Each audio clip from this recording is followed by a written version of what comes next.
Hi there, I'm the Reverend Danny Crosby, a Unitarian minister serving congregations in Altrincham and in Urmson in the northwest of England.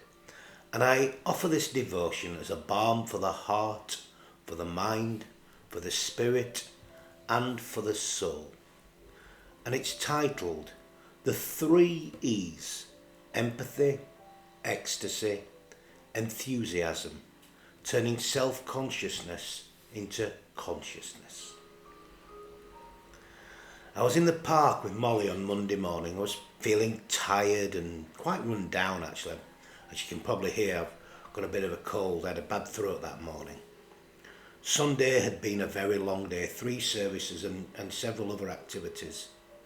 And when we got to the park, there weren't any other dogs around really for Molly to play with, so she made her own fun. That's her way. She's such a happy little dog, full of life, full of character, at ease with herself and life itself. Now after a while a woman appeared with her tiny, dark, lovely little Cavalier Spaniel. I have passed the woman many times over the time I've had Molly. Her little dog was somewhat unfriendly towards Molly as a puppy. The woman said that her dog didn't like puppies, or men for that matter, so she kept her distance too, I think. Now, even as Molly became an adult, the woman never stopped for them to get to know each other. But it was different this morning. She came talking to me, actually. She seemed quite upset. She told me her dog was very unwell. In fact, it seemed to be how she was suggesting it had heart failure, and it was only 8 years old. She told me it was her 5th dog of that breed, the Cavalier Spaniel. And 2 of her previous dogs had died the same way. She was quite frightened, really. I told her I'd seen her dog with a dog walker a few days before, and I'd pointed out to the walker that there seemed to be something wrong with the dog, the way that it was walking. And it seems that the walker had informed the woman and she'd taken the dog to the vet. She told me she was trying to get her dog to go to the toilet that morning and he just didn't want to do anything. He didn't want to walk. She was very upset. She had some decisions to make, I think. And then suddenly a wonderful thing happened. Molly brought the little dog to life and got her running round, actually. They even played for a little while before the woman took her little dog off to the coffee shop where she takes her every day. And the poor woman had some big decisions to make over the next few days. She doesn't want her little dog to suffer. I really felt for her that morning. As I walked away, I was thinking, and this might sound strange, but this is the way my mind works. I was thinking about the 3 keys of the spiritual life that Forest Church had identified, something that has always spoken to me, something I read many years ago. They're 3 E's actually. They're empathy, ecstasy, and enthusiasm. I'll explain them a little later. They are essential antidotes to the blight of self-consciousness and lead to connection and consciousness. I was awake that day, I was conscious that day, and I had been a few days early, despite feeling a little low and tired in mood. And of course I'd been awake a few days earlier as I'd noticed the little spaniel wasn't looking so great. And of course Molly had too. Her empathy and her enthusiasm brought a few moments of ecstasy to that sweet little dog, whatever its future holds. We were at ease with ourselves. We knew ourselves, and thus we were not slaves to ourselves. We were not too self-conscious that day. Me and Molly instead were awake to life and the world around us, all life around us. We were awake, despite the difficulties. We weren't too lost in ourselves, I suppose is what I'm trying to say. Socrates said that the unexamined life is not worth living. Now, while not wishing to argue with the great philosopher, I do wonder also if the over-examined life can prove just as worthless. It's so easy to get lost in ourselves, to get wrapped up, metaphorically speaking, I guess, in our own underwear. And to such an extent that we do not live at all. We just get lost in our own self-consciousness. We can become so self-conscious that we fail to become conscious to all that is and all that has ever been in life. It's so easy to get wrapped up in our own perceived needs or our own perceived problems that we fail to live in the world with others, and then we complain about feeling lonely and cut off. Yes, it's really important to examine ourselves, to understand who we are and what makes us tick and what our struggles are, but that is not an end in itself. It is not the destination. It's a staging post, I guess, on the spiritual adventure, but it's not the end in itself. I do not believe that self-actualization is the end of the spiritual journey. Not at all, because it's still all about us. So we're not free. Some say that is freedom. I'm not sure, entirely at least. It's nearly there, maybe. I remember at last year's Ministry in the Making, I was asked to speak on the purpose of ministry, which, of course, literally means to serve. Minister, like minestrone soup, it means to serve. To minister is to serve. Maybe have a word with the Prime Minister about that? No, sorry, without getting political. The college principal was somewhat concerned that while the students had a great deal of self-understanding, this in itself was not all that the spiritual life is actually about.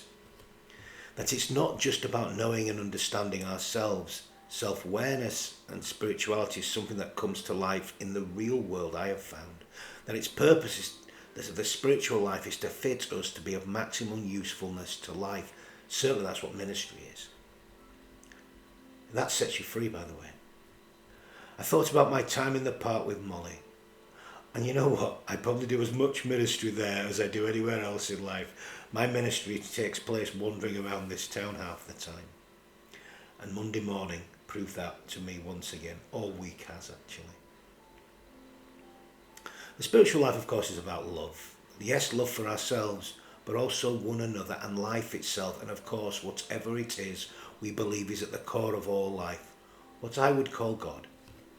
Sadly, sometimes spirituality can tend to be too inner-focused and can tend to be a turning away from life. Such approaches can make us even more self-focused and instead of setting us free, can enchain us even more. So yes, I agree with Socrates that the unexamined life is not worth living. That said, the over-examined life can prove just as worthless. It can easily become inhibiting and can lead us to a kind of self-consciousness that can become so all-consuming it takes over our every interactions. I wonder how many of us suffer from this kind of commentary when we meet up with people. What will they think of me? How do I look? If I say something, will they think I'm an idiot? And then as it continues, he gave me a funny look. He must have thought me a fool.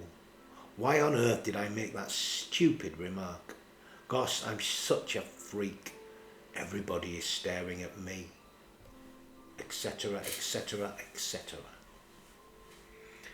And I was talking with a friend on Tuesday morning who described some such interactions at a work event they'd been to just the other day. She found herself being consumed by this exact inner dialogue.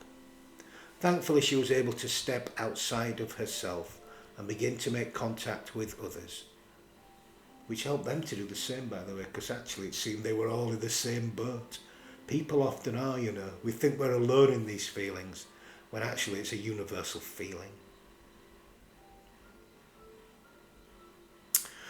But we can't always step outside of ourselves. And this kind of self-conscious inner dialogue can become so crippling. It can haunt us from the moment we wake, and it can continue throughout our day, eating away at our every decision.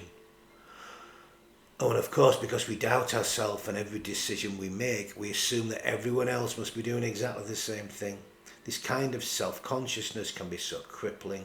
It blocks us off almost entirely from the world around us. We can become so consumed by this kind of self-consciousness that we see the world entirely from our own point of view, excluding all of us. We get so lost. They talk about echo chambers being places people go to, but an echo chamber can be just, the worst one can be the one just lost in myself. Swirling round and round and round, going nowhere, just eating ourselves whole. One of my frustrations with what is sometimes called modern incarnations or current incarnations of what we call spirituality is that they don't seem to be about relationships. It seems to be about the self, so self-focus. It seems to be all about the self, almost about protecting ourselves from the so-called messiness of living with others. Almost narcissistic really in its nature. Maybe that's why it's appealing to some, I don't know. The truth is, of course, that all we ever achieve in blocking ourselves off from the messiness of life, from circling our spiritual wagons, if you like, from keeping the world out, is that we increase the loneliness and the isolation and that utter inner emptiness. But the spiritual life is about relationship, if it's about anything. We need to be in what I've often heard called right relationships, and right relationships, of course, with ourselves, but with others and with life and whatever it is we think connects all life, what is often called the divine, what I would call God. This is living spiritually alive, in everything, through everything, connected to everything. Not easy, I know. And you know, I can usually get a good measure of where I am at spiritually by simply checking where I am at relationally with myself, with others, with God, with life. They are all interconnected, they are all interrelated, I have found. If one area is not right, they're all out of sync, it seems. So what can we do about this? How do we wake up to a greater consciousness? How do we break free from this crippling self-consciousness that can become so self-consuming that we eat ourselves whole? How do we become better interconnected and interrelated? How do we come alive, awake?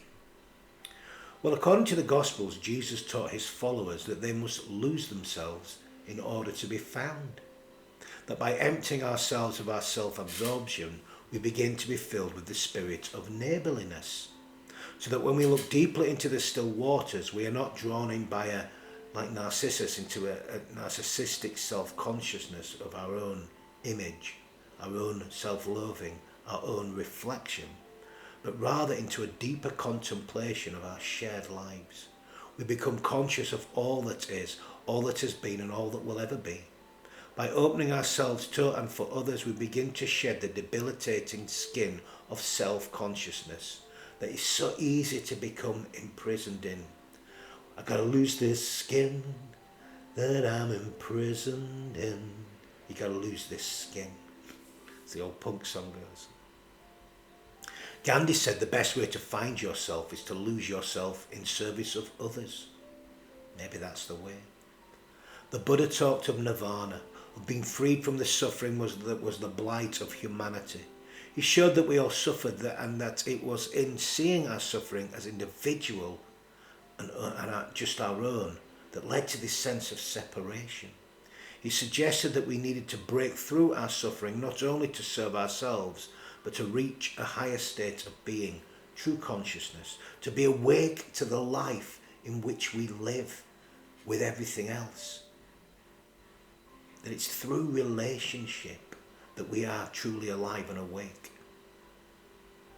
Now please don't get me wrong, I'm not suggesting that we do not need to know ourselves, to know how we tick. The unexamined life is not worth living, that is true. All I'm saying is that we must not get stuck there. We must not get lost there. We must not see this as a destination. It's a staging point on the journey. Even self-actualization is that.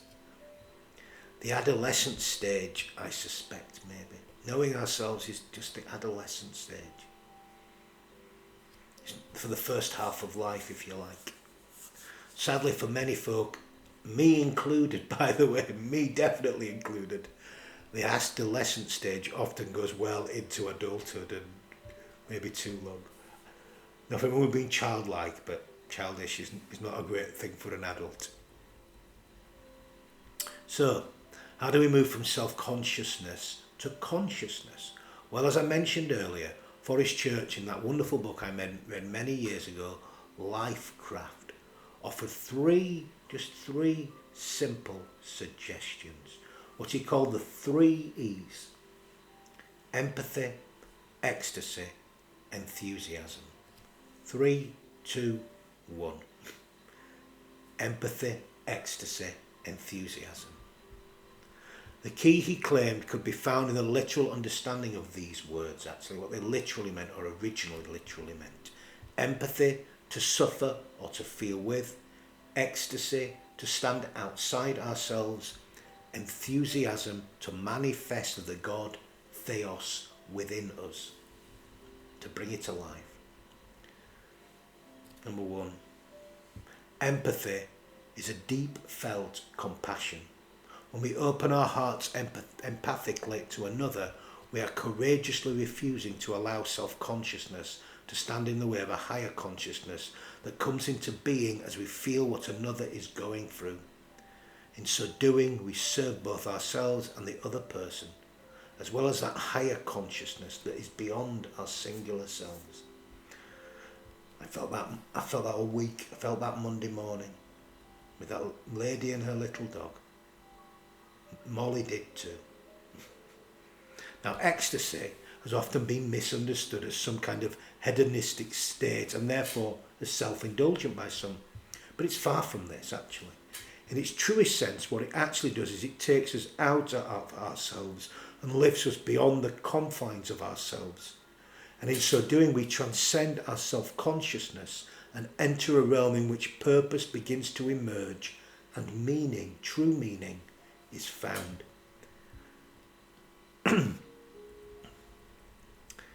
Enthusiasm means to be filled with spirit, with holy energy. Enthusiasm allows us to be fully involved and engaged in whatever it is that we are doing. It allows us to see beyond the confines that we have created.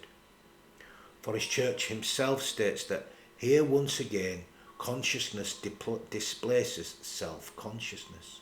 We escape from our mirrored room. Its mirrors turn into windows. Or the pond grows so still that we can see beyond our own reflection to the trees and clouds and birds and sun. There is, by the way, no higher form of spiritual practice.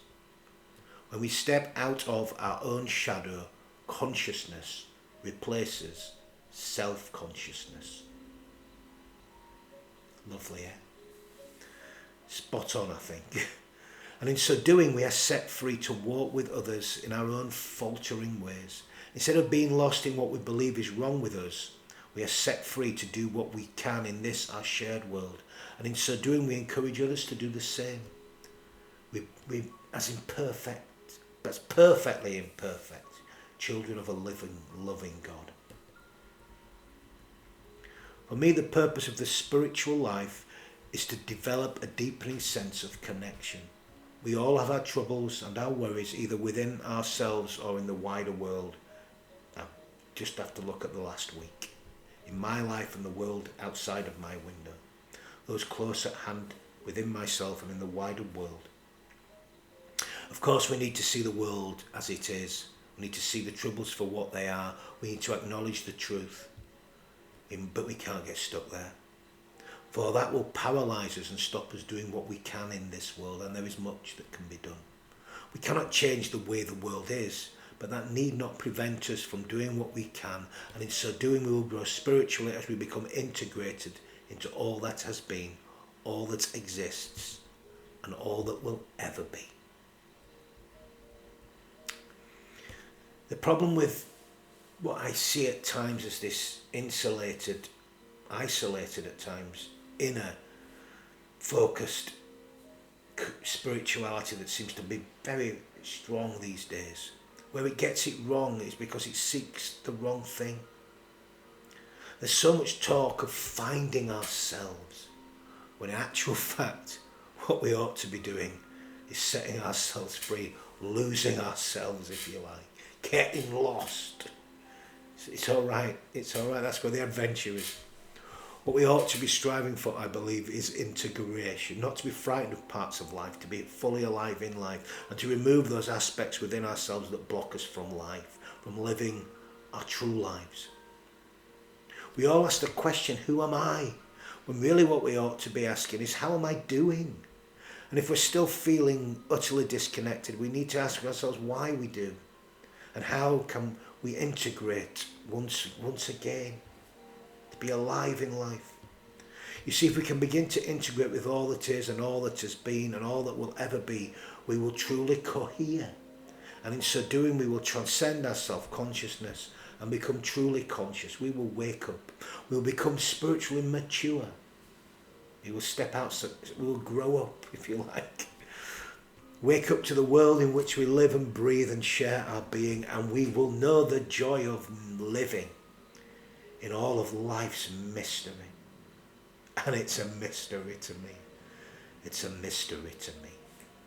She's a mystery girl. She's a mystery to me. Well, and I'm a mystery to me too, and life is too. But it's an adventure to be explored and enjoyed, not to be endured. Amen. I'm going to end with some final words of blessing. You know, we need to bless more, and we can all bless, and we bless when we give ourselves wholeheartedly to life.